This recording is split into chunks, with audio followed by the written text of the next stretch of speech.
Com a Bíblia de Jerusalém, sempre a Bíblia, a base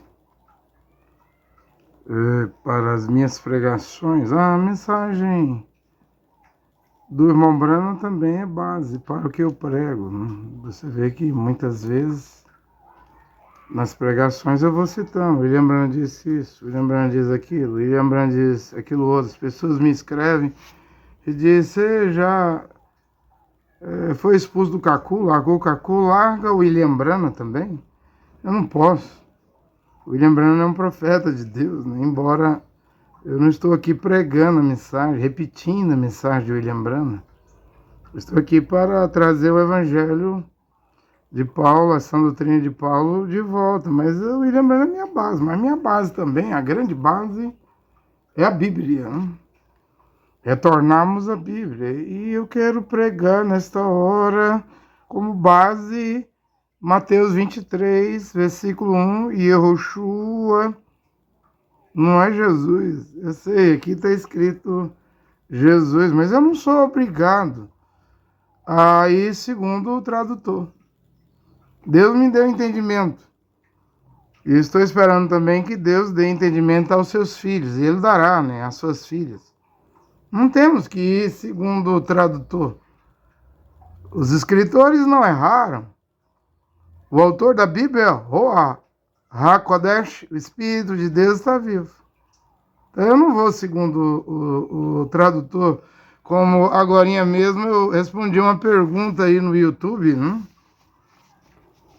Alguém que está achando ruim eu trazer o nome em hebraico, né? Ele quer o nome de Jesus latim. Jean Jorge Tricino, pai da letra J, embaixador do Vaticano. Eu disse a ele que hoje o primeiro-ministro de Israel, Benjamin Netanyahu, ninguém ousa mudar o nome dele, nem no Brasil, na Argentina, nem na Bolívia, Colômbia, Estados Unidos, nem naqueles países árabes. É Benjamin Netanyahu. E se o primeiro-ministro de Israel, seu nome não pode ser transliterado? Agora imagina o nome que salva. Você não vê o erro dos tradutores? Primeiro-ministro, ninguém altera o nome dele. É Benjamin Netanyahu em qualquer língua, em qualquer país.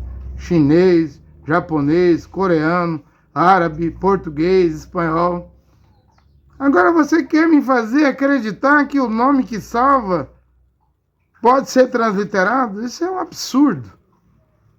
É um absurdo das religiões, absurdo das igrejas, absurdo do catolicismo, que o protestantismo engoliu calado.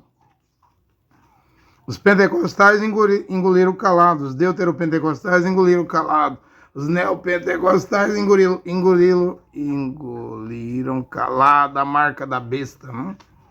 Não, eu não vou engolir isso, não. Eu vou pregar a verdade. Não, deixa eu ler aqui. Yehoshua então dirigiu-se às multidões, estou lendo a Bíblia, e aos seus discípulos. Os escribas e fariseus estão sentados na cadeira de Moisés. Como é que surgiu esses fariseus? Como é que eles vieram a surgir e se sentar na cadeira de Moisés? Quem botou eles aí? Quem colocou eles aí na cadeira de Moisés? Aí no ano 30. Portanto, fazei e observai tudo quanto vos disserem, mas não imiteis suas ações, pois dizem, mas não fazem.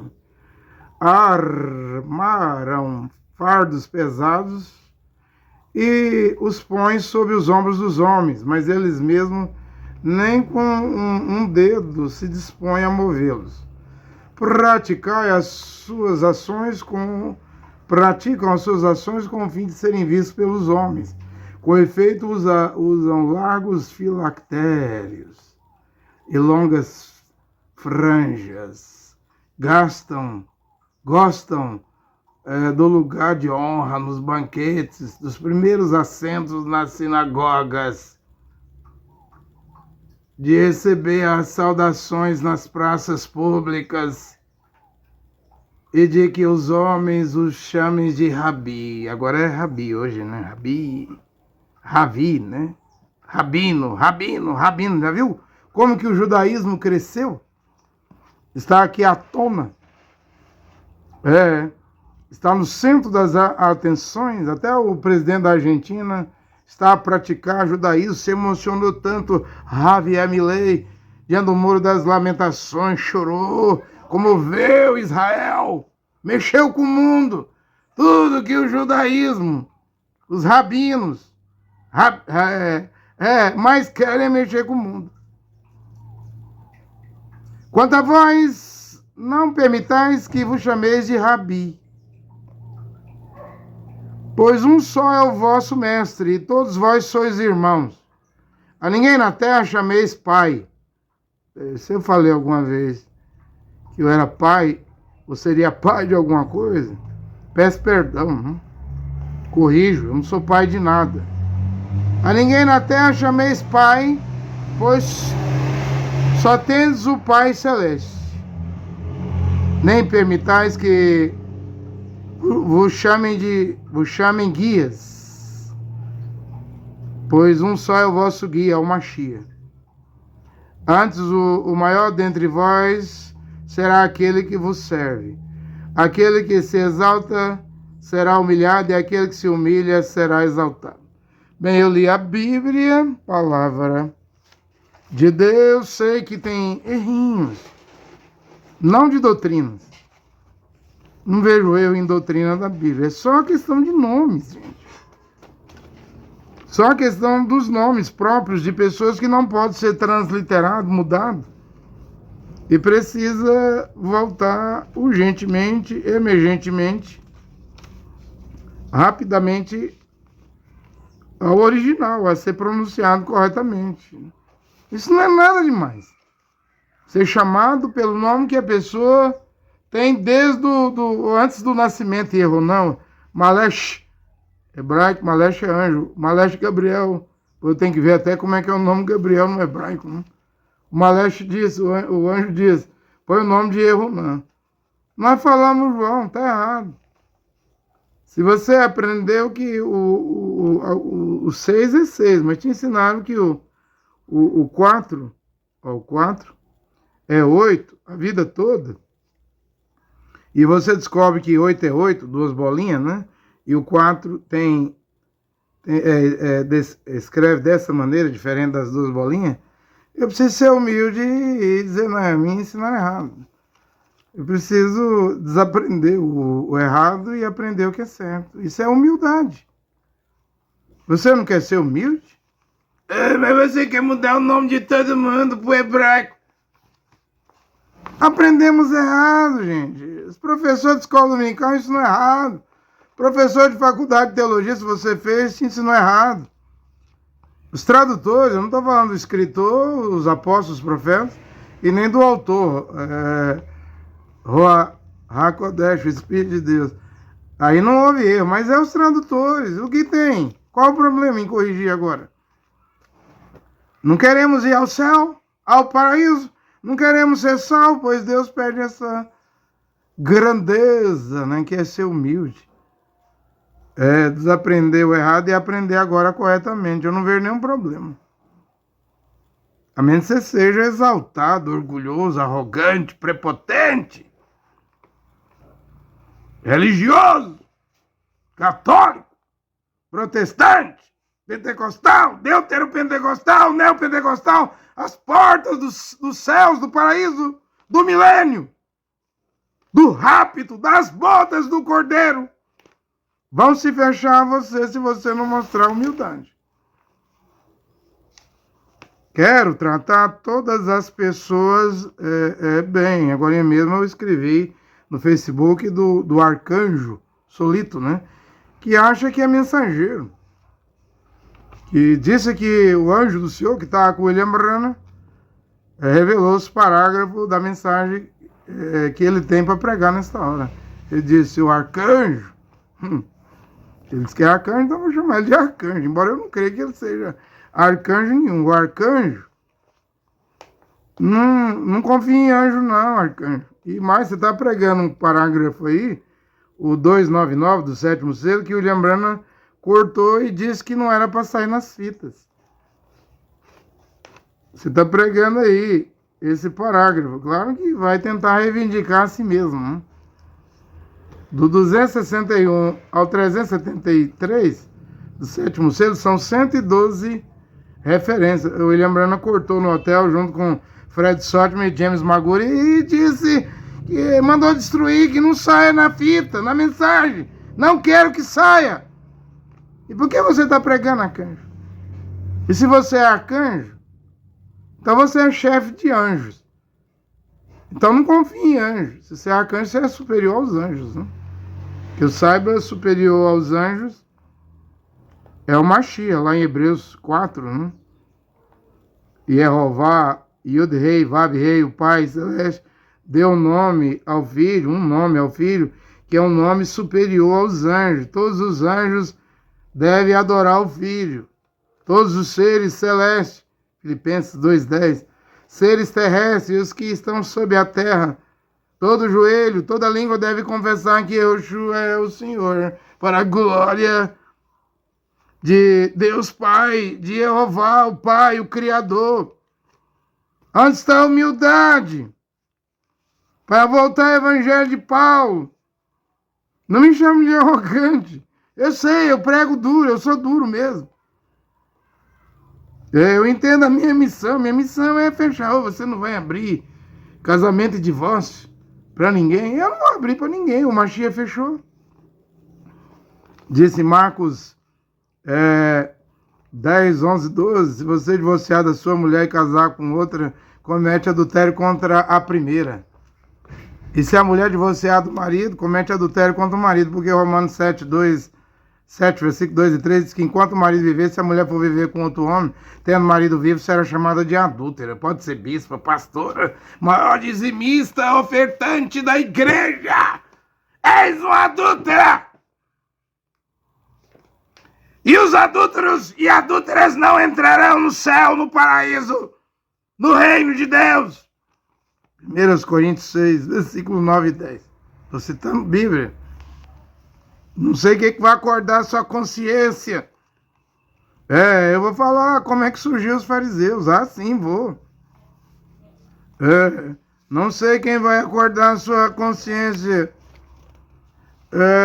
Mas qual é o futuro desses Estados Unidos da América do Norte? Qual é o futuro? Donald Trump foi condenado a pagar 335 milhões de dólares por fraude fiscal nas empresas Trump. Ele vai ficar 3 anos sem administrar as empresas dele. Parece que o filho dele também pegou lá uma multa, né? Gente, um homem que é fraudador, condenado a pagar 335 milhões, parece que eu vi uma cifra até de mais de 1 bilhão, talvez transformou esses 335 milhões de dólares em reais, né? Um homem que é condenado por fraude fiscal, como é que pode virar o presidente da Casa Branca? Se ele virar, a democracia não existe, a moralidade não existe. Os Estados Unidos já faliu há muito tempo. E ele vai ser julgado agora, dia 4 de março, Donald Trump, de 2024, por um processo criminal, por subornar uma atriz pornô. Estamos dizendo que ele teve um caso. Não é eu que estou dizendo, não. É a justiça que vai julgar ele. Que ele usou dinheiro da campanha, que ele virou presidente em 2020, para calar a boca dessa atriz de pornô. A mulher fechou a boca com a grana, o dinheiro da campanha, né? Como é que esse homem... E eu já vi pregador, pastor Júlio César de Joinville, acho que foi o pastor Júlio César chamando Donald Trump de a trombeta, né? Ele é a trombeta. Trump quer dizer trombeta. Você quer que a trombeta volte à Casa Branca, né? E o Donald Trump volte à Casa Branca, como alguns têm profetizado aí, que o genro, Jared Kushner, vai ser o secretário de Estado do futuro governador da trombeta, Trump, nos Estados Unidos, né? E vai virar o anticristo, o antimachia, lá dos judeus, Israel, que Israel está esperando. Vai construir o terceiro templo, vai fazer um acordo de paz de 7 anos de Israel com os árabes, com os palestinos. É isso mesmo? É isso mesmo que você está esperando? Porque é isso que prega os pregadores aí. Os mais famosos da internet aí estão pregando, os que dizem ser bom de profecia, né? Uma hora diz que é o Elon Musk, outra hora diz que é o Bill Gates, a maioria já estão dizendo que é o Jared Kushner, né? Lamartine, se eu vou citar aqui, é o nome de muita gente pregando isso aí. Os canais estão assim, ó, fervilhando de gente pregando isso aí. Será que entende profecia mesmo? Eu deixaria algo aqui, né? Se eles não voltam ao Evangelho de Paulo, a mulher colocar o véu em público, o ósculo santo, lavar os pés dos santos homens, os kadosh na hospedagem, usar a túnica, batismo em água em nome de Yehoshua Mashiach, esses mais de 200 pontos aí que eu já preguei do Evangelho de Paulo, se eles não voltam ao Evangelho de Paulo, eu pergunto, como é que eles vão acertar a profecia apocalíptica do fim do mundo? Arrebatamento, grande tribulação. Se eles não voltam à palavra original, ao batismo em água em nome de Yehoshua Mashiach, vocês acham que eles vão acertar a profecia? Eu vejo meus vídeos aí, 4 visualizações. Eu vou ver o deles, tem 500 mil, 700 mil. Eu não acho ruim, não. E se isso aqui for a terceira puxada, não é para converter ninguém mesmo. Pode continuar vendo seus falsos profetas, falsos machias, falsos pastores, falsos mestres, falsos doutores, continua. Não vou achar ruim, não. Eu estou acreditando que eu estou pregando algo que não é para causar conversões. Se houver conversões, eu estou aguardando pouquíssimas pessoas, né? Bem, e o John Biden? Você viu o que a justiça americana fez com o presidente americano? Imputou inocência a ele, com 81 anos. Mas veja o que a justiça fez. Dizem que a memória dele está senil, já foi embora, não tem mais memória boa. Tá ruim de memória. Tá incapaz.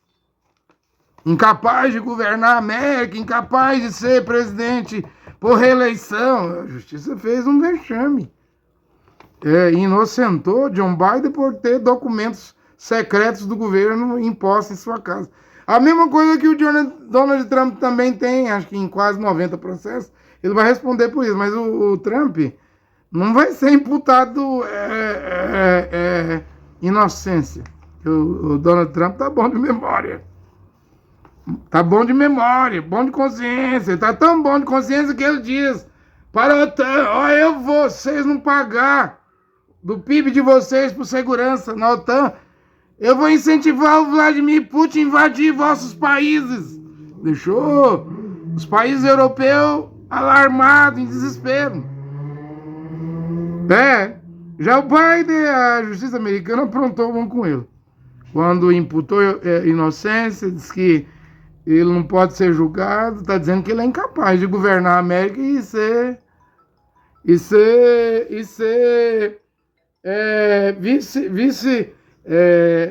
ocupar, né, a presidência novamente. Agora, qual é o futuro dos Estados Unidos da América do Norte? Eu já disse aqui, ninguém é obrigado a crer no que eu prego. Mas a Kamala Harris, essa mulher que já foi da justiça americana, vice-presidente, ela tem um presságio, um sinal sobre ela. Quando John Biden recebeu uma anestesia, foi no primeiro ano de governo, novembro de 2020, né? Ou 21, 2020 ou 19, não sei. Um eclipse que ocorre a cada 600 anos na Terra. Ele tinha ocorrido há 600 anos atrás, no tempo de Moctezuma, o imperador azteca, e foi um presságio mostrando que o Império Azteca ia cair e caiu. Ruiu, desabou. E o mesmo eclipse se veio. Ninguém é obrigado a crer em mim, mas eu prego isso. Que tem um sinal sobre ela. Naqueles 90 minutos que o Biden transferiu o poder da Casa Branca, ela é vice-presidente, ela virou presidente. Por 90 minutos houve esse eclipse naquela mesma hora, né? Naquele dia, né? Aí é um sinal. Quem for bom de entendimento entenderá. Quem não for, não entenderá. Mas os Estados Unidos está caminhando para a sua ruína total, né? E quanto à Bíblia, eu quero dizer aqui que qualquer um pode interpretar a Bíblia. Né? Se tiver Roa HaKodesh, o Espírito Santo, o Espírito de Deus, é melhor ainda. E aí o Espírito de Deus não vai deixar interpretar errado. Que quem tem o Espírito de Deus, se você pregar, falar algo da Bíblia e errar numa escritura, a Bíblia não diz aquilo, mas suas palavras saiu lá um lapso, um erro involuntário, que não seja consciente. E aí você desfez das escrituras, seu coração doerá, sua consciência te perturbará. Você não ficará sossegado enquanto não pedir perdão, não corrigir, como eu tenho feito com as minhas pregações aqui. Agora mesmo eu vou falar mais um pouquinho de Pompeu, já que eu vou falar como nasceu os fariseus, eu vou falar um pouco de Pompeu de novo, né? Vai entrar o Pompeu de novo. Como eu corrigi? Numa pregação, eu tinha ouvido alguém dizer que Pompeu destruiu o templo, mas ele não destrói o templo, ele entra dentro do templo, ele profana. Ele vê lá o candelabro, o incensário de ouro, candelabro de ouro, os vasos do tabernáculo, os tesouros, né? Dinheiro, tesouro, mas ele não pega em nada.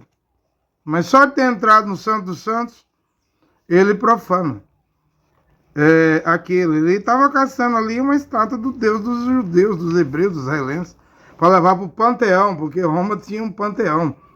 Quando Roma conquistava um país, ele levava, carregava o Deus daquele país, a estátua, para o panteão lá.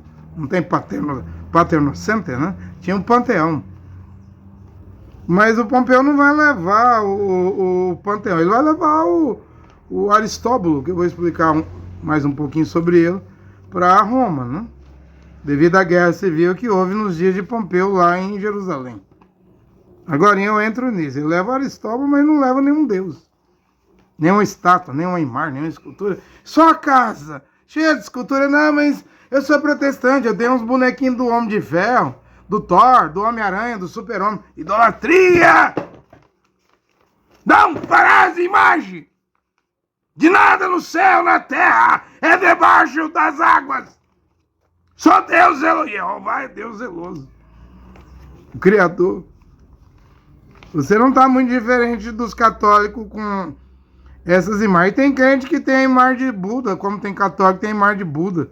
Bota dinheiro debaixo do Buda, né? Pra ficar rico. Pra ficar... Tudo é superstição, gente. Idolatria. Todo bonequinho, imagenzinha, tem um intuito. Não tá aí por acaso, nem sou só um colecionador. Idólatra! Homem idólatra! Mulher idólatra!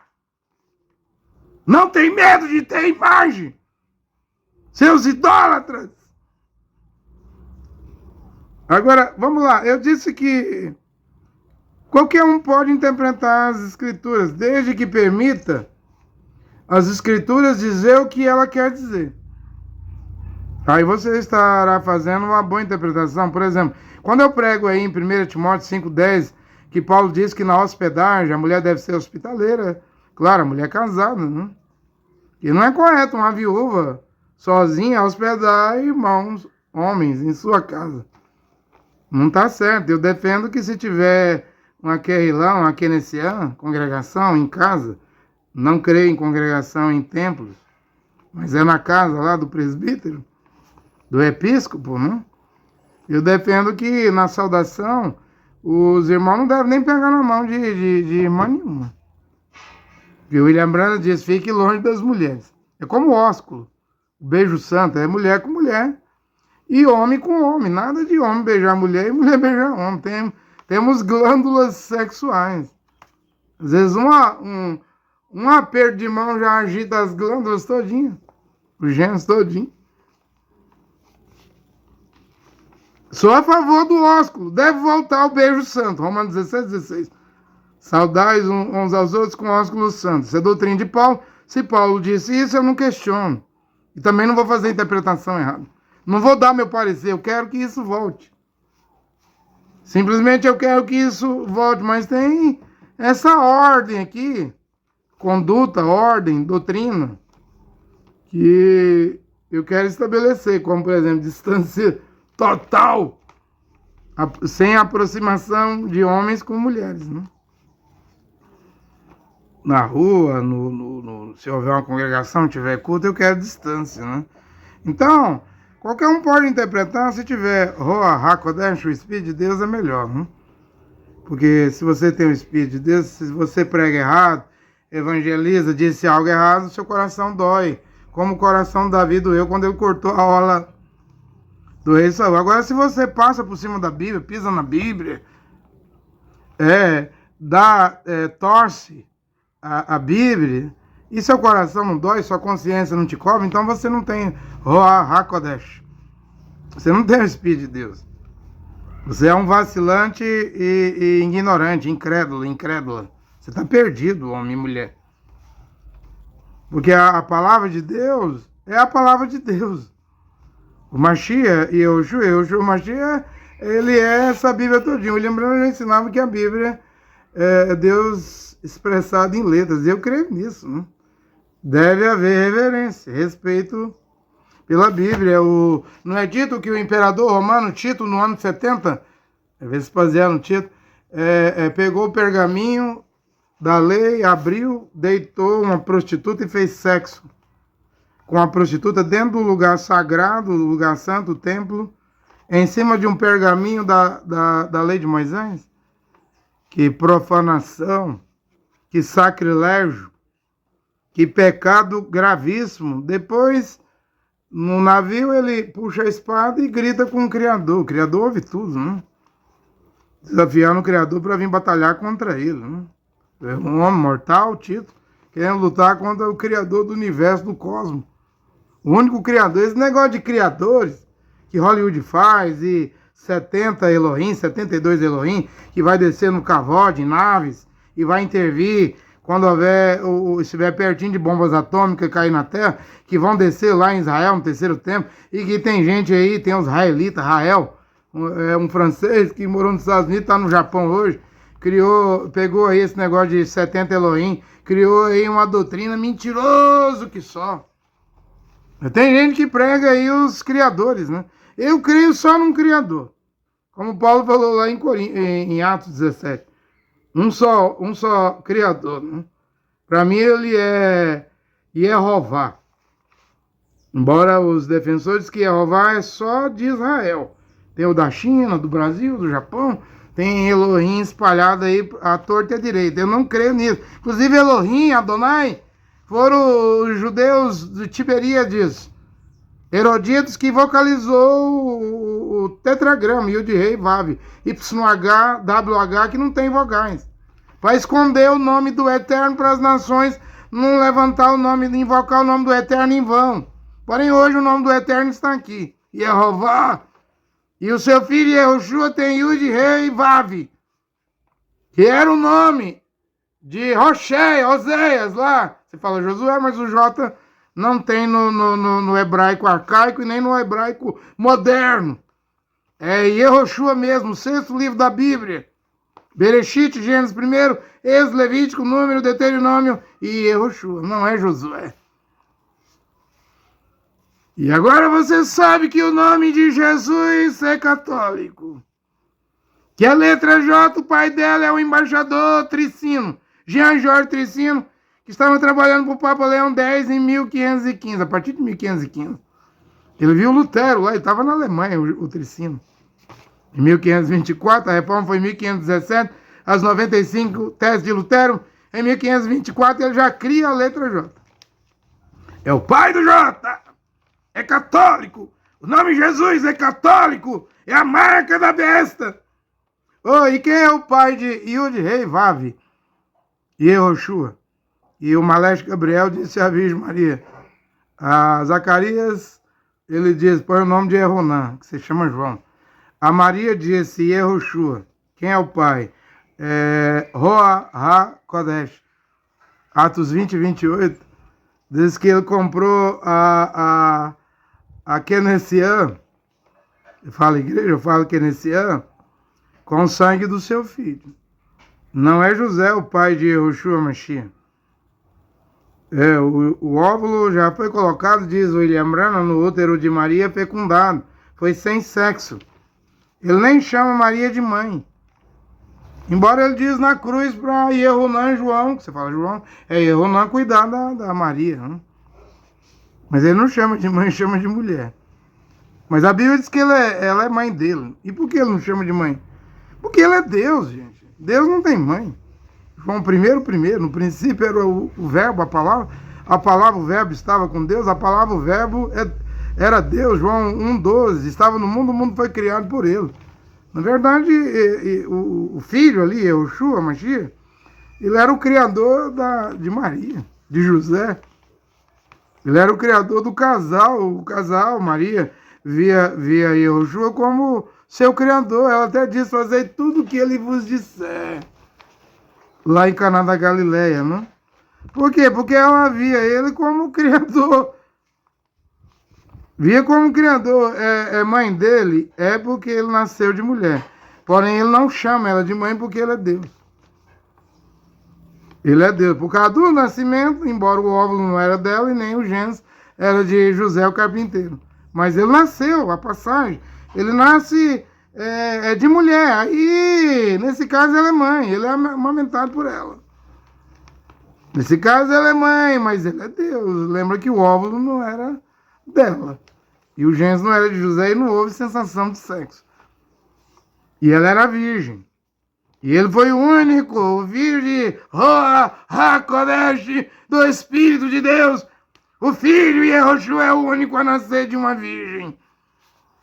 Porque ele é Deus. Você deve escolher, nesta hora, entre Yehoshua, o Mashiach, e Jesus, a letra J, católico, latim. Antes estava no grego, Jesus, Cristo. Depois tirou a letra O, né? No latim, a tradução da Vulgata de Jerônimo do grego, da Bíblia grega para a Vulgata, latim para a Igreja Católica, ele tira o O e fica Jesus.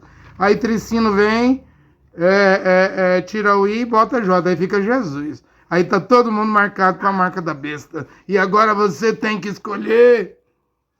Eu volto aqui a repetir. Se Paulo disse que a mulher deve lavar os pés dos santos, varões, os homens, Kadosh, eu não devo entender e nem interpretar outra coisa. Se ele falasse assim, as mulheres devem lavar os pés das mulheres, eu não iria discutir com Paulo, não. Eu não discuto com Paulo. Eu creio.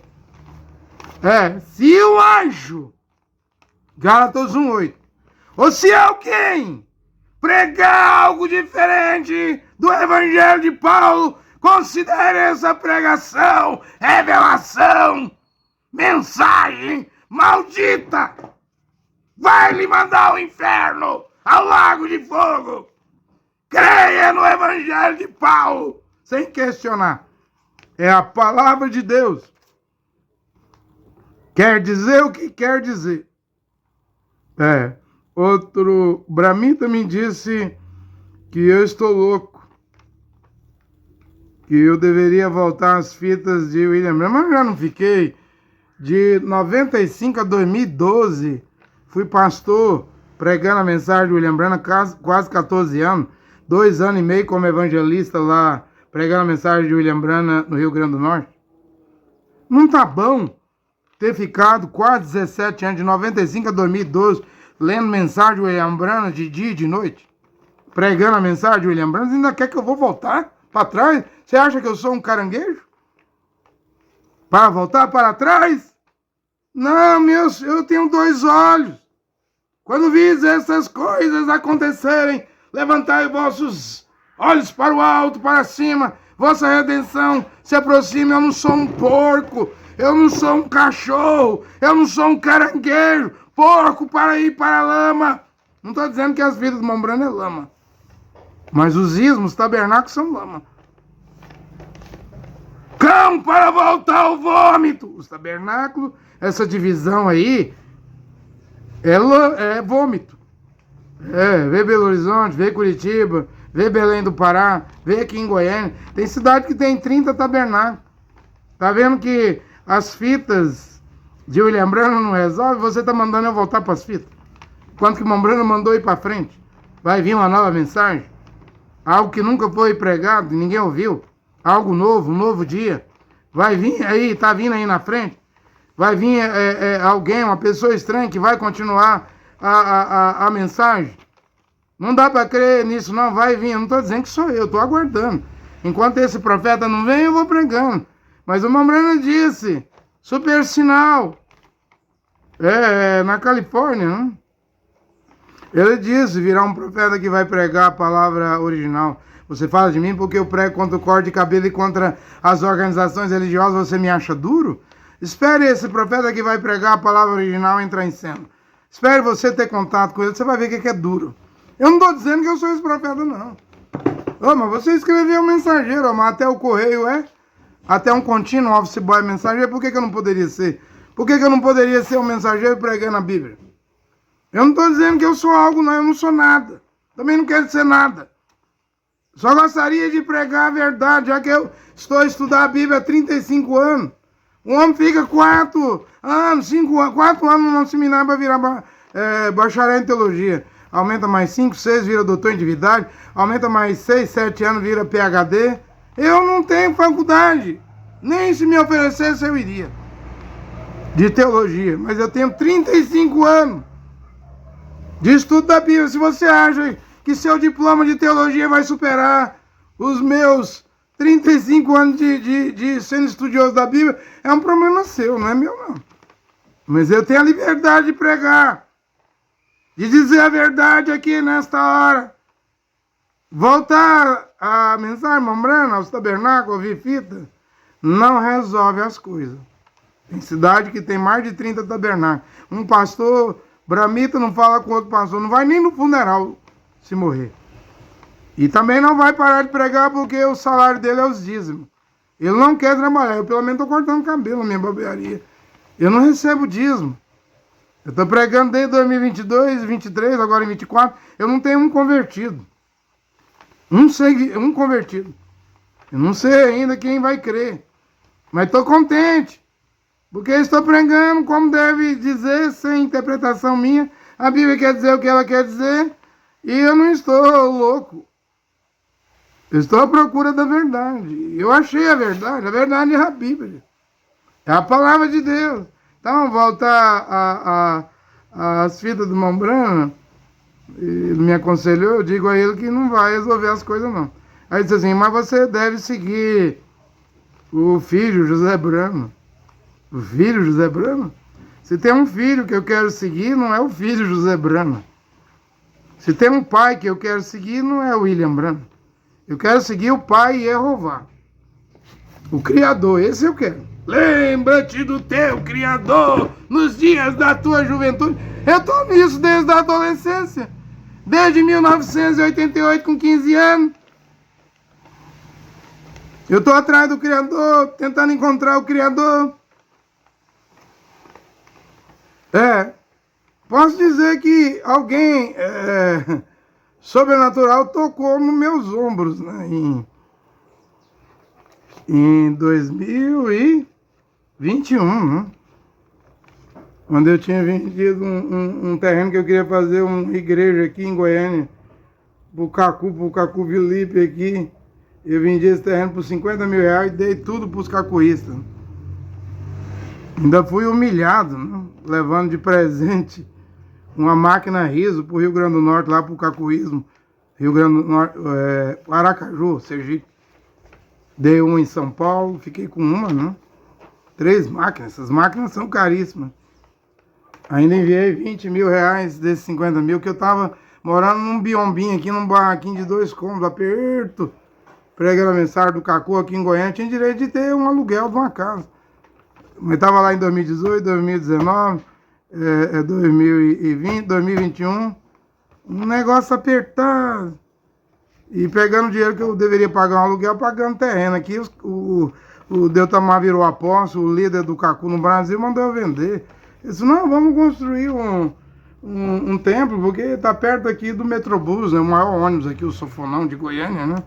Não, você vende isso aí porque precisamos sair dessa dívida aí.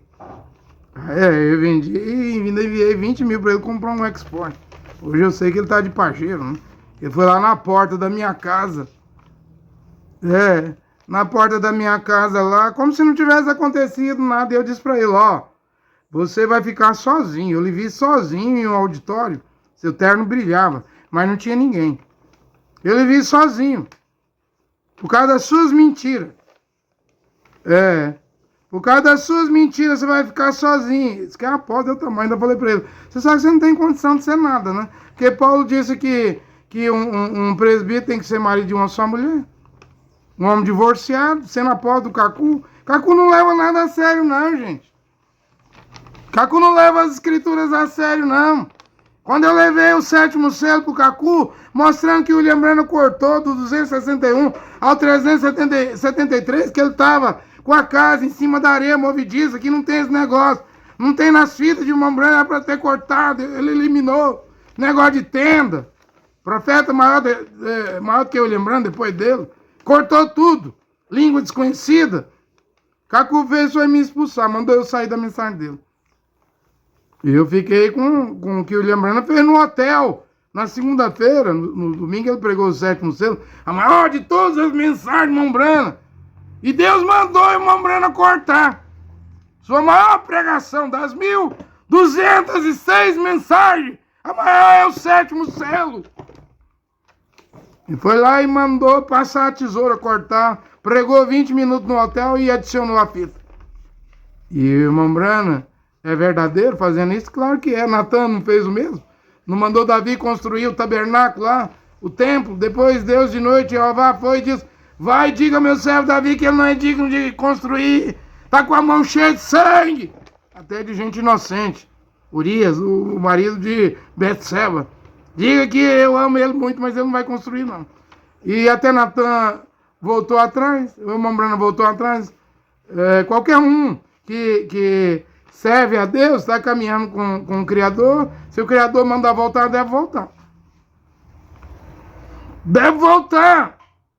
E eu fiquei com o William Branham, depois que a Cacô foi dizer que o irmão Branham é um profeta perturbado, porque pregou lá que viu a coluna de fogo deixar ele e conversar com alguém maior do que ele, num tal de um pequeno lugar. Aí diz assim, o William Branham ficou perturbado e negou a revelação. Não, o irmão Branham não ficou perturbado coisa nenhuma. O irmão Branham disse que ele cortou para que o ardiloso, o diabo, não viesse personificar. Quantos homens diz que é a tenda hoje? Olha o William Souto em Porto Rico. Olha o Cacu na Costa do Marfim. E você é o quê? Eu não sou nada. Não quero ser nada. Só um pregadorzinho. Já tá bom demais da conta. Pregar a verdade. No século XXI já tá bom demais da conta. Eu tô dizendo, não resolve. Voltar para os tabernáculos. Voltar a pregar a mensagem de William Branham não resolve. Não resolve ir para o aperte o play do José Branham. Isso não acaba com divisão, não traz unidade. Que resolve! É um homem virabadeiro, vendedor de feira, pedreiro, servente, trabalhar secularmente e pregar a palavra de Deus, não por dízimo, mas por amor. Isso aí José Branham não vai fazer. Eu estou dizendo que resolve. Acabar com essa profissão de pastor. Eles não vão fazer isso. O que resolve eles não vão fazer. Bem, o tema da minha pregação é como nasceu os fariseus, né? Como é que nasceu os fariseus? Quem já ouviu falar na história de Salomé Alessandra, a rainha israelense, né? Quem já ouviu contar essa história? Quem já ouviu falar dessa história? Para entender quem são os fariseus aí, assentados na cadeira de Moisés. Você acha que foi Deus que colocou os fariseus lá em Israel? Para o povo hebreu, judeu, israelense? Você acha que foi Deus que colocou, o Criador colocou eles lá na cadeira de Moisés? Como que eles conseguiram sentar na cadeira de Moisés? Eu vou ler o texto de novo. E Yehoshua então dirigiu-se às multidões e aos seus discípulos. Os escribas e fariseus estão sentados na cadeira de Moisés. Quem colocou esses fariseus na cadeira de Moisés? Você já ouviu falar na rainha judaica de Israel chamada Salomé Alessandra? Vou ler algo aqui. Salomé começou sua carreira muito jovem, quando o rei Aristóbulo I pregou os olhos nela, né? Ficou apaixonado pela moça. Quem é esse rei Aristóbulo I? Nós vamos entender como é que nasceu esses fariseus. E quem botou eles e colocou eles aí sentados na cadeira de Moisés. Então ele se apaixonou pela essa moça, já que ela era realmente, aqui vai falar gatinha, vamos dizer, muito bonita, né? Eu estou lendo alguém que escreveu sobre ela, né? Realmente as mulheres israelenses são bonitas, né? Você ama a Mulher Maravilha? Quase pelada, né? Essa Gal, não sei o quê, ela é israelense. Outra coisa que eu quero dizer aqui, esses jogadores, cantores, artistas de Israel, quando eles viram famosos, né, ninguém muda o nome deles, não. Nem políticos, né, como o Benjamin Netanyahu, o Ben-Gvir, né, o ministro da Segurança atualmente do Estado de Israel hoje, né. Eu poderia citar vários nomes de homens importantes aqui em Israel hoje, né. Eles continuam com o nome deles, eles têm orgulho de dizer que eles são israelenses e que o nome deles é israelense. Mas esse Aristóbulo I, vou voltar agora e explicar quem é ele se apaixonou pela Salomé Alexandra. Tá dizendo, usa a expressão gatinha, eu vou usar tão bonita, dizem as más línguas, né? O irmão dele, Antígeno, ficou também, não dá para ler aqui a expressão, é má, não? Vamos largar isso para lá, não? Já tem a expressão aqui que não dá para ler, até é obsceno. Tem outra aqui, né? Salomé Alessandra, tradicionalmente considerada a irmã do primeiro líder do faraó, Rabi Shimeon ben Shetashi.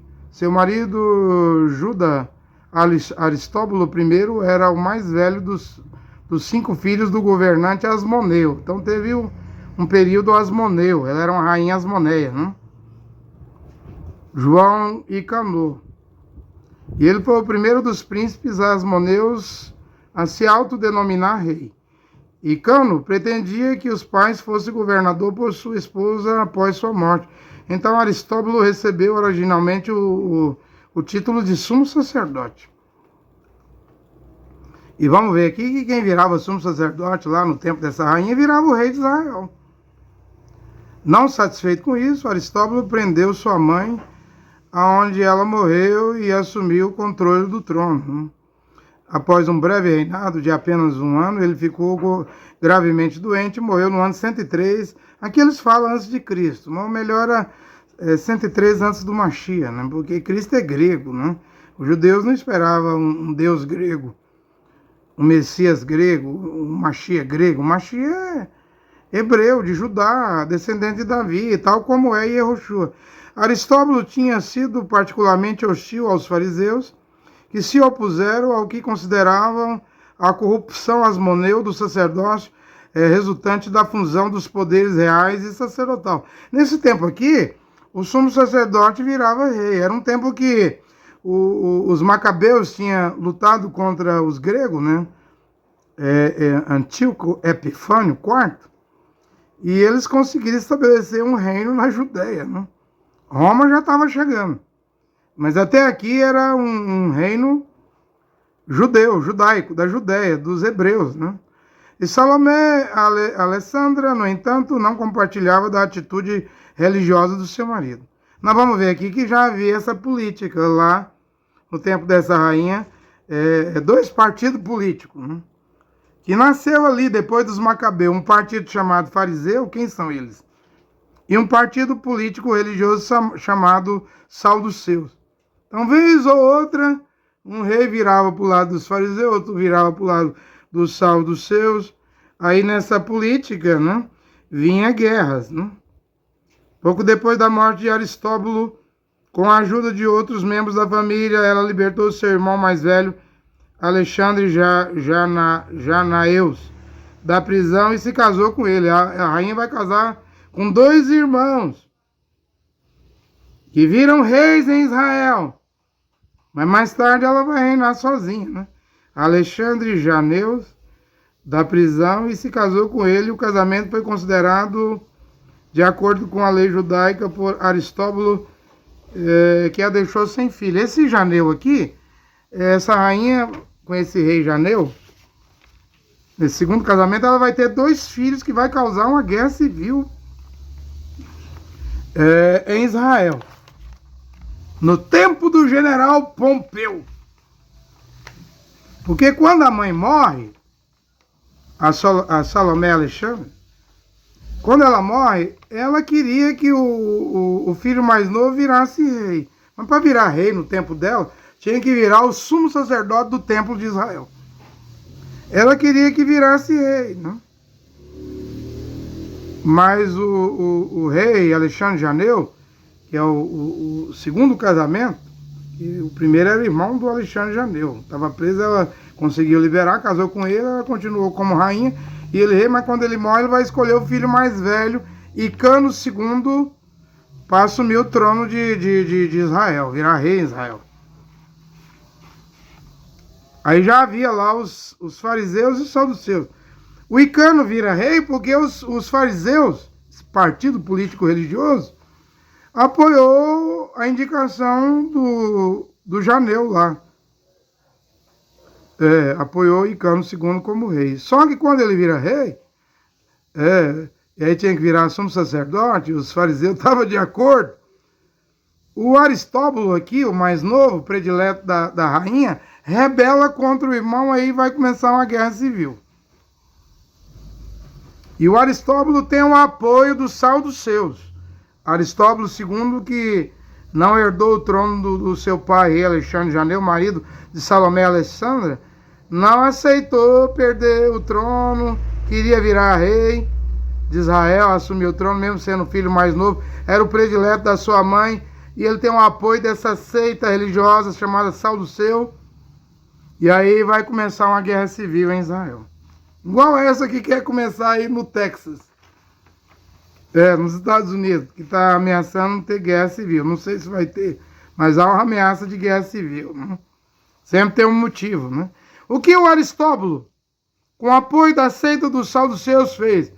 Ele sitiou Jerusalém e o rei Icano II, que foi indicado ao trono, filho mais velho de Alexandre Janeu e da rainha falecida lá, Salomé, né, Alexandre, ele fica preso dentro do templo, se sitia dentro do templo e a cidade fica sitiada, controlada pelo rebelde aí, Aristóbulo II.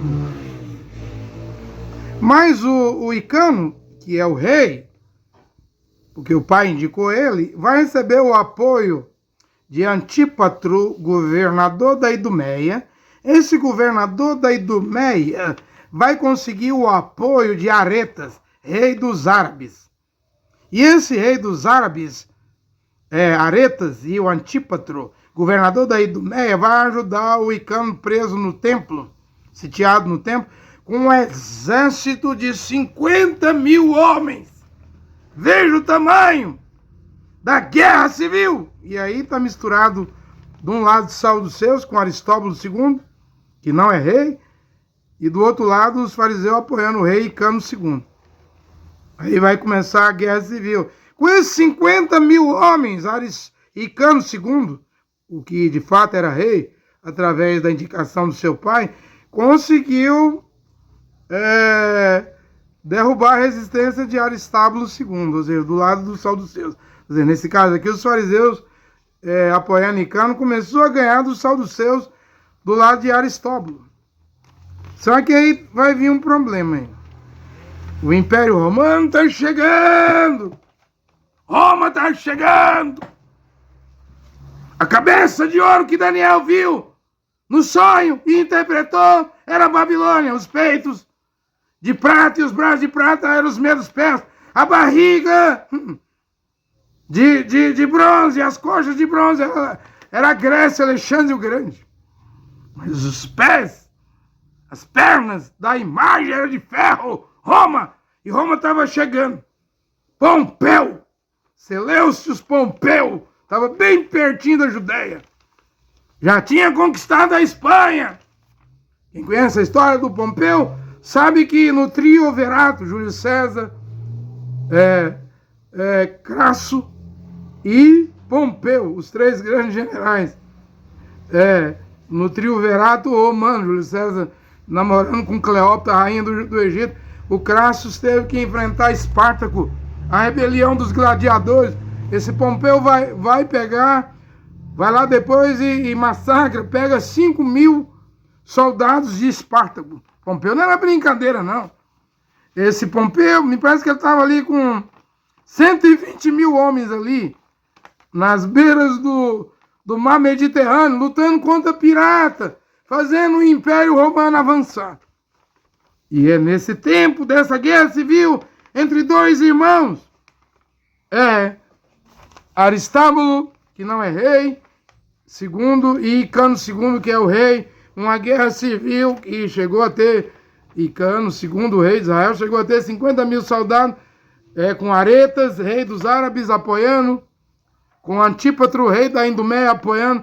Aí esse Aretas e o Aristábulo soube que o Pompeu estava vindo para a Judéia enfrentar Roma. Até que apoiar o Icano contra o Aristóbulo, Aretas, rei dos árabes, e o Antípatro, rei da Idumeia, estava a favor. Mas quando eles souberam que o Pompeu estava vindo para conquistar a Judéia, eles foram embora. Foram embora. Porque Pompeu está chegando. Pompeu vai entrar em cena. Pompeu conquista a Espanha. Pompeu derrota os piratas no Mediterrâneo. Pompeu conquista a Síria. Pompeu vai lá e captura 5.000 soldados de Esparta. Pompeu não é brincadeira, não. Pompeu vem com seu grande exército. Aretas, rei dos árabes, Antípatro, governador da Idumeia, caiu fora. Não dá para enfrentar Pompeu, não. Eles se renderam no ano 63 da Guerra Civil. Pompeu chegando, o governador Aristóbulo e o rei Areta se renderam. Aí Pompeu chega, em plena Guerra Civil. Do lado os fariseus, do lado de Icano II, rei de Israel, herdou da sua mãe, indicação do seu pai, herdou o reino da sua mãe, uma grande rainha judeia, né? Salomé Alessandra, lutando contra o seu irmão Aristóbulo II, que queria o trono. Pompeu chega, em plena guerra civil. Pompeu vai dar um basta nisso. Pompeu vai dar um ponto final. Nem o Icano II, rei de Israel, nem o seu irmão, que causou a rebelião, a guerra civil, vão ganhar de Pompeu, não. Pompeu vai ganhar dos dois. O que Pompeu faz? Pompeu começa a lutar só dia de sábado.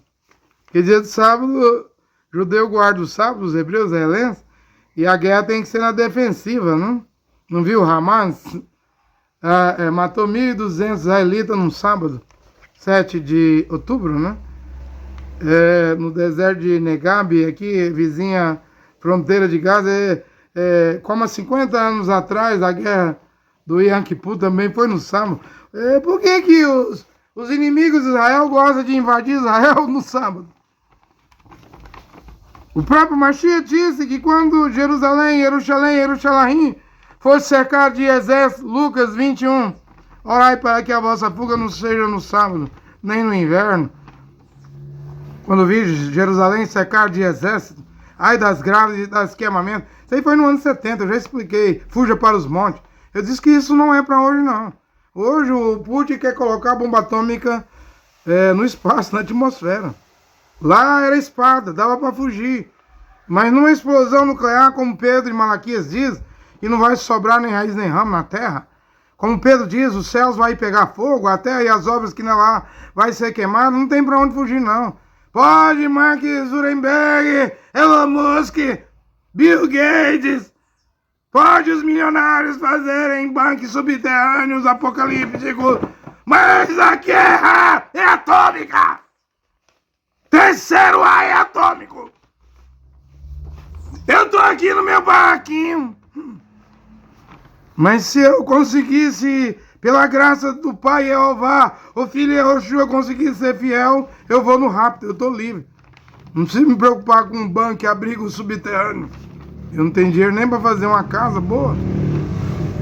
Eu vou ter dinheiro para fazer bunker. Eu quero obedecer a palavra para ir no arrebatamento. Pompeu lutava dia de sábado, porque os judeus estavam recolhidos, né? A guerra durou 3 meses. De uma só vez lá, Pompeu matou 12 mil judeus, se você quiser saber. 12 mil judeus. E quando derrubou a primeira torre, são várias torres, derrubou a primeira, Pompeu já entrou e tomou o templo, né? Conquistou o templo. E aí onde é dito que Pompeu profanou o lugar santo, sagrado. Ele viu o candelabro, ele foi lá no 3º compartimento. Viu a mesa, viu os vasos, viu os incensários de ouro, viu o tesouro do templo, as especiarias, mas Pompeu não pega nada, respeita, né? Mas profana, porque ali só poderia entrar o sumo sacerdote uma vez no ano, no dia da expiação. Pompeu ousou entrar lá dentro, saiu, não carregou nada, não mexeu em nada, mandou fazer uma limpezinha e mandou continuar praticando o sacrifício. Continue sacrificando. Mas o que o Pompeu vai fazer? Ele vai escolher o Icano II para continuar sendo o rei da Judéia, mas só que a Judéia agora vai virar uma província de Roma. Roma engoliu a Judéia. Estava tomando tudo e tomou a Judéia. Ó, a partir de agora, Pompeu disse, Icano II é o rei. E vocês aqui estão sujeitos a Roma. Vocês não vão passar, ó Judéia, judeus, israelenses, hebreus, vocês não vão passar de província de Roma. Vocês vão pagar imposto a Roma. Roma vai garantir a segurança. Vocês já não mandem mais nada aqui. Pompeu disse, vocês podem continuar o sacrifício. Eu disse que ele não achou uma estátua do Deus Israel, um boneco de barro, de ferro. Saiu pensando que os judeus, os hebreus eram ateus. Embora os judeus disseram a Pompeu, nosso Deus é mais poderoso do que o Deus dos gregos, romanos, dos egípcios, dos medos persas, da Pérsia, dos árabes. E Pompeu vai para o panteão sem levar o Deus, estátua do Deus dos hebreus. E você hoje, protestante católico, com a casa cheia de imagens, seus idólatras. Só que o Pompeu vai levar o Aristóbulo, filho mais novo da rainha Salomé Alessandra, para Roma, né? Você vai comigo. Só vou deixar o Icano aí. Já não tem mais. Vocês já não são dono da Judéia. Depois Antônio vai colocar Herodes lá, o grande, em 41. Né? Isso aqui tudo é no ano 63. No ano 41, Antônio coloca Herodes lá. E aí você já sabe, de Herodes para frente, do tempo de Tibério César, né? Você já sabe que Yehunã, João Batista, chega, o Mashiach, Yehoshua chega, você chama de Jesus, mas Jesus é a marca da besta, né? Você deveria mudar, protestante, pentecostal, deutero-pentecostal, neopentecostal, cacuísta, branamista, ismos. Deveria mudar. Deveria chamar ele pelo nome que ele tem.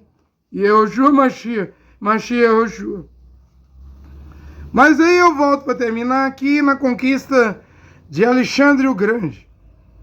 Ele conquistou tudo ali no ano 326 e ele governa ali, né? Toda a região ali, Judéia, tudo até o ano 323. Quando ele vai morrer e seu império vai ser dividido entre os seus generais. Seleuco I e Nicator. Os generais racham, dividem ali o reino de Alexandre, né? No ano 323. E o Nicator vai fundar na região da Síria, no ano 167, o Império Seleucida. É daí que vem o rei do norte lá. Naquele tempo o rei do norte era Antíoco IV Epifânio. Dessa ordem aqui do Nicator Síria, né? O rei do norte vinha da Síria. Hoje o rei do norte está mais adiante da Síria, é o Gog, é a Rússia, né? É a Rússia, né? Deu uma modificada. Isso quem falou foi o William Branham, eu creio. O que o irmão Branham falou, eu acredito. E o antigo Epifânio, ele vai governar do ano 175, é retroativo, né? Até o ano 164, eles falam antes de Cristo. Deveria ser antes do Mashiach, né? Que Cristo é grego, Mashiach é hebreu. Aí esse Epifânio vai tornar ilegais os costumes judaicos. Ele tenta proibir a adoração ao templo, chega a colocar a estátua de Zeus lá, no lugar sagrado, no templo, né? Manda sacrificar porcos no altar, em vez dos animais que a lei de Moisés mandava fazer, ele manda sacrificar porcos, é aí onde os macabeus vão se revoltar. E na minha Bíblia aqui, tem Macabeus 1 e 2 aqui, ó, para contar essa história aí da revolta dos macabeus, quem ajuda os macabeus, né? Aí esses 400 anos, estou contando história, de Malaquias a Mateus, onde os pregadores dizem que Deus ficou em silêncio, mas eu não acredito, não. Fala aqui no profeta que Deus ficou em silêncio. Deus estava usando Judas Macabeu. Ele até tem um sonho aqui bonito, não dá para ler, entrar na história agora dos Macabeus, mas ele sonha ali com um sonho com o profeta Jeremias, né? E deu certo ali, deu a vitória aos Macabeus, né? E os Macabeus vai conseguir estabelecer esse reino judaico, de onde vai vir a rainha Alexandre Salomé, e esse reino judaico termina com Pompeu, quando o reino judaico vira província de Roma. Deixa eu ler aqui. O antigo Epifânio, que é uma figura do você fala anticristo, mas é o antimachia, da besta, no Velho Testamento. O que ele faz lá com os judeus é o que a besta vai fazer na tribulação com quem não for arrebatado. Vai haver a perseguição. Então ele tornou ilegais os costumes judaicos, o antigo Epifânio, e o que resultou na revolta dos Macabeus, liderada pela família Asmoneu. Não vê que a rainha Salomé, Alessandra, era o reino Asmoneu? Que vem depois desses Macabeus. Israel conseguiu ter um reino, uma rainha e reis ali, até Pompeu, Roma chegar e fazer o reino judaico virar província romana, liderada pela família Asmoneus, depois da revolta dos Macabeus, né? Quando os judeus conseguiram repelir, expulsar os gregos e estabelecer seu próprio reino. Termina com Pompeu no ano 63, depois da guerra civil dos dois irmãos do reino Asmoneu, filhos da rainha Alessandra Salomé. Mas já aqui, nessa conquista de Alexandre o Grande, e os generais dividindo o reino, é que vai nascer essa seita dos fariseus e saduceus, né? Elas estavam lá nos dias do Mashiach. Quando a gente lê o evangelho de Matitial, Mateus, de Marcos, Lucas e João, você vê sempre Yehoshua se deparando com um fariseu, debatendo, indo na casa de Simão fariseu, os fariseus tomando conselho para matar o Mashiach, que eles estavam sentados na cadeira de Moisés. E eles vão nascer aqui, ó, os fariseus, nesse período aqui dos Seleucidas, né? Que já é uma sequência do Império Grego de Alexandre, que dividiu-se entre os seus generais. Nem todos estavam satisfeitos com o domínio dos Asmodeus. A família Macabeu, a família Asmodeu expulsou os gregos. O antigo Epifânio, uma figura da besta, morreu. Dizem que ele morreu de câncer, né? Caiu, fedia o corpo dele antes dele morrer, porque ele profanou o templo lá em Jerusalém. Tal como o antimachia, Paulo diz que vai se sentar no templo de Deus, no terceiro templo. O Antíoco profanou, sacrificou porco. Você vê a maneira que o Antíoco morreu? O Epifânio lá, quarto. Dizem que foi câncer, o corpo dele fedia, demorou dias para morrer. Mesmo seu exército, ninguém conseguia chegar perto de Antigo Epifânio. Tal era o fedor fédido da sua doença, seu corpo. Porque ele tinha matado israelenses profanado o templo. E aí, esses asmoneus, a família Macabeus, expulsou os gregos. Conseguiu estabelecer um reinado em Israel. Mas aí vai nascer esses dois partidos políticos. Fariseus, os maiores, e saduceus. Nem todos estavam satisfeitos com o domínio asmodeu, da família dos Macabeus, que uniu, olha o que eles fizeram. O ofício de rei e o ofício de sumo sacerdote fundiu em um só.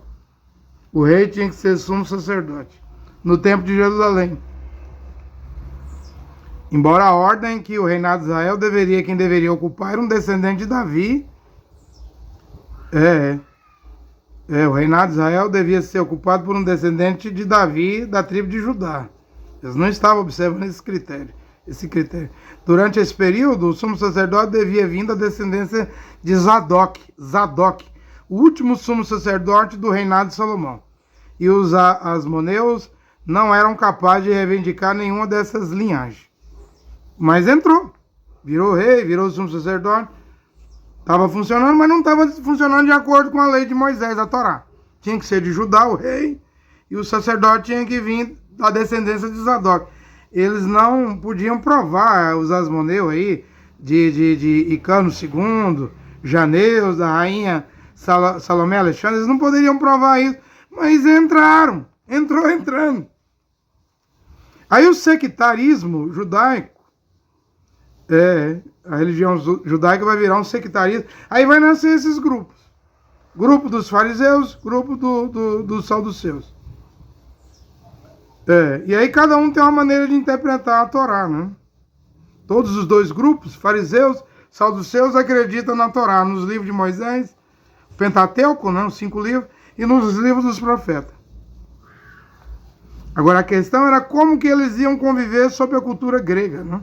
Que os gregos estavam implantando filosofia, religião, império, mesmo a Bíblia já estava sendo traduzida por 70 sábios gregos e virando a Septuaginta. E o nome de Yehoshua, que tinha um trigrama, e o de rei, Vav, que era com 8 letras, já estava sendo diminuído para 6 letras. Já ia ser chamado de Yeshua. E os gregos já estavam mexendo com tudo. E como conciliar isso? As tradições judaicas com a cultura grega. É aí onde vai nascer os fariseus e saduceus, 2 seitas. Os fariseus vai partir para o lado levítico, né? Vamos chamar-se homens da pureza, que guardam os critérios dos sacerdócios, rituais de purificação com água. Até as casas deles tinham uma piscina de água para sempre ficar fazendo purificação, tomando banho, né? Se purificando. Eles implantavam na mente de Israel, dos judeus, essa ideia de pureza sacerdotal, de praticar os rituais do templo, de sacrifício, só que eles eram liberais, né? Eles estavam sentados na cadeira de Moisés e o Mashiach disse: faça o que eles mandam fazer, mas não viva como eles vivem, não. Não siga o exemplo deles. Eles falavam bem com gogó, mas na prática eles não praticavam nada. Tá vendo? Como que eles se sentam na cadeira de Moisés? Partido político religioso. Nós estamos quase vendo isso em Israel. Já tem gente dizendo, se o Benjamin Netanyahu, o primeiro-ministro, cair, tem gente dizendo aí, quem pode assumir o poder em Israel é a direita extremista, religiosa, com Ben Gavi, né? Que chega a subir no monte do templo com judeus, claro, escoltado com exército, soldado, que hoje a polícia de Israel, quem é o chefe dela é o Ben Gavi, o ministro da segurança. E ele é radical, ele quer arrancar as mesquitas. Ele quer construir o 3º templo. E tem gente dizendo, se o primeiro-ministro do Likud, Benjamin Netanyahu, cair, quem assume? Tem gente com medo. Porque se a direita ortodoxa de Israel assumir aquilo, aí, em vez de ter paz, a coisa vai ferver, a chapa vai ficar mais quente, porque os ortodoxos querem a montanha sagrada logo. Querem construir o 3º templo. E assim foi o partido Eu estou falando de partido político da direita, extremista de Israel, mas esses fariseus aqui eram partido político também. Os saduceus eram um partido político. Todos eles religiosos. Eles pregavam, ensinavam em sinagoga, como viver diariamente, como obedecer à lei. Morava uns perto dos outros, para dia de sábado, cada um tá visitando uns aos outros. Na hora da comida, separava o dízimo, como o Machia diz, do endro, do cominho, do hortelã, Mateus 23, 23. Só que eles não tinham misericórdia de ninguém. Não tinham juízo, misericórdia e nem a fé. Eram políticos.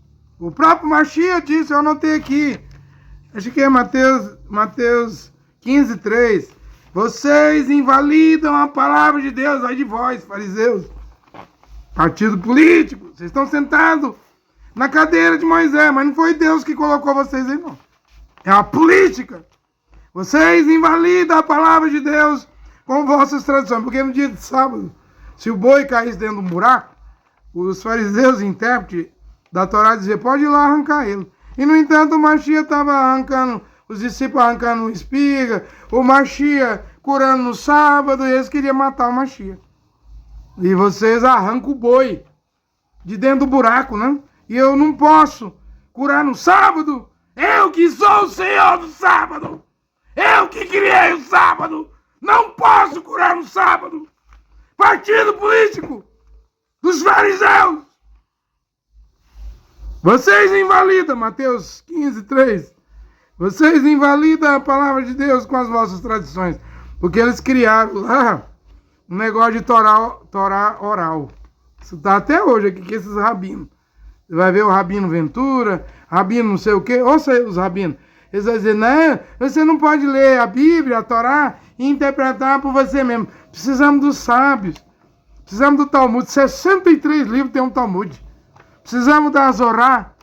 Precisamos da Kabbalah. Só assim nossos sábios deixaram interpretar os códigos da lei. Se você lê a lei purinha, lê com seus olhos os 5 livros de Moisés, você não vai entender nada. Eles dizem, precisamos da Torá oral. Está até hoje com essa ideia. Invalidando a palavra de Deus. Criaram uma Torá oral. Disseram que lá na montanha, no Monte Sinai, Moisés deu muita instrução oral para os anciões que têm guardado de geração em geração. E o Machia diz, vocês invalidam a Torá, a palavra de Deus. Viu? Judaísmo do século 21 e do primeiro século. Políticos, religiosos. Vocês invalidam a palavra de Deus com vossas tradições. Dizem que a Torá oral é uma maneira de reinterpretar a lei de Moisés. Sem a Torá oral, não tem como interpretar a lei de Moisés. Você vai crer em reencarnação, que é o que a Kabbalah, Talmud, ensina. Até a reencarnação. Vai virar um espírita do judaísmo. Né? Quanto que a Torá não ensina nada disso. E era essa ala aí, a ala dos fariseus. Tudo tinha código, ritual, para adorar tinha que cumprir tal requisito. Eles tinham regra para tudo, relações interpessoais, lei da dieta, da alimentação, as festas, tinha que ser de acordo com o que eles estabeleceram. Não é de acordo com o que estava escrito na Torá. Era a Torá oral que mandava. Relações maritais entre marido e mulher. Me pasme.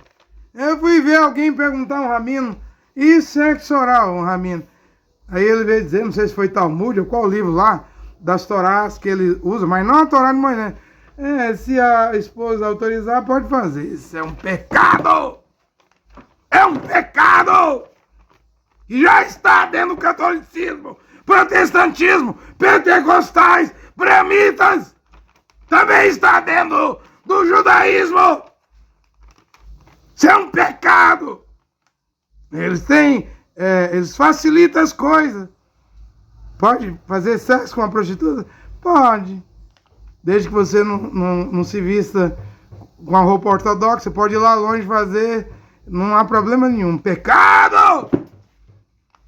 Pecado até hoje. Aqui não existe mais fariseu, são do céu hoje. Mas eles estão aqui na forma de judaísmo. Rabino, né? Formados em rabinato. Estão aí ensinando e ganhando os protestantes, os pentecostais, com suas interpretações. Lá eles tinham o sinédrio, né?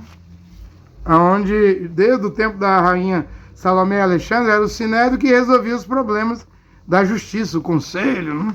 Formado por fariseus e saduceus.